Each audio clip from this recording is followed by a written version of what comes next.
Hello friends, I am C Vardhaman. ध्यान से सुनना, वैल्यू ऑफ सप्लाई का एक अच्छा आपको अमेंडमेंट बताता हूँ। 2 सर्कुलर है, ठीक है।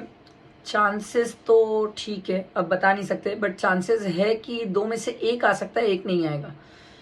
अब 2 सर्कुलर क्या क्या है ध्यान से सुनना। अमेंडमेंट, ये जो जीएसटी की अमेंडमेंट सीरीज है उसमें बता रहा हूँ सर मैं आपको। पहला ये कि सर गवर्नमेंट चाहती है इंडिया में जैसे कि मास्टर कार्ड, वीज़ा, ये सब जैसे इंडिया में प्रमोट किया जा रहा है, वैसे ही रुपे कार्ड और भीम यूपीआई सबसे ज़्यादा यूज़ हो।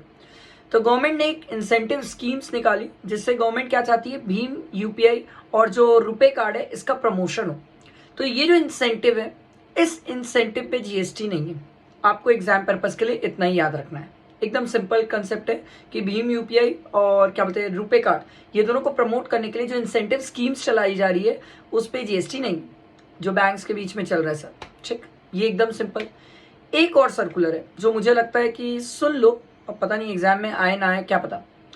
याद है अपन पढ़ के आए सर कि डिस्काउंट होता है, ठीक है, याद है ना। डिस्काउंट वैल्यू में नहीं आता है, वैल्यू सप्लाई में डिस्काउंट को अपन माइनस कर देते हैं, अलग से शो किया हो, ऑन और before at the time of supply हो, या पोस्ट सप्लाई डिस्काउंट हो तो कुछ कंडीशंस को सेटिस्फाई किया हो, तो हम क्या करते हैं, डिस्काउंट्स को माइनस कर देते हैं।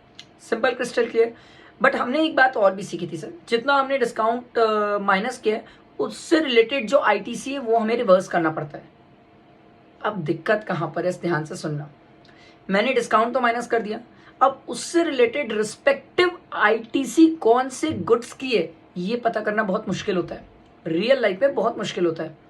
अब मैं बोला ठीक है भाई, मैं आईटीसी रिवर्स करने को तैयार हूं, मुझे दिक्कत नहीं है रिवर्स करने में। पहले मेरे को ये बताओ कि कैसे मैं ढूंढूंगा कि जो गुड्स मैंने सप्लाई किया उसी गुड्स से रिस्पेक्टिव कौन सी आईटीसी है। ये पता करना बहुत मुश्किल है, क्योंकि मैं बहुत सारे मटेरियल, बहुत सारे इनपुट, सर्विस, कैपिटल गुड्स सब खरीदता हूं। कैसे ढूंढूंगा वो क्रेडिट को?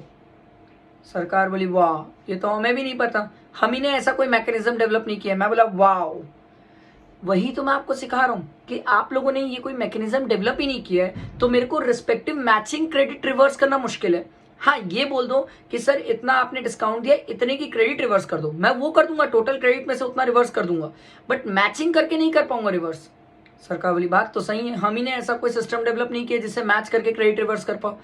सरकार बाद में थकी हारी और सरकार ने प्यार से बोल दिया कि भैया सुनो, जब तक हम ये सिस्टम डेवलप कर रहे हैं ना मैचिंग करके रिवर्स करने वाली, तब तक आप एक काम करो, CACMA से सर्टिफिकेट ले लो और उनसे बात करके अगर 2 लाख रुपए से ऊपर की क्रेडिट है तो उनसे सर्टिफिकेट लेके रिवर्स कर दो, हम मान लेंगे कि आपने मैचिंग करके रिवर्स किया। मैं बोला वाओ, तो फिर ये सर्कुलर आया ही क्यों, ये लड़ाई हुई क्यों? बट ठीक है, अब हमें एग्जाम पर्पस के लिए क्या याद रखना है? एग्जाम पर्पस के लिए तो अभी भी ये डिस्प्यूटेड मैटर है कि इसलिए एग्जाम में आने के चांसेस कम है। बट आपको ये याद रखना है कि इसमें CACMA का सर्टिफिकेट लगेगा अगर क्रेडिट की अमाउंट 2 लाख रुपीज से ज्यादा है तो। बस यही हमारे लिए काम की बात है सर।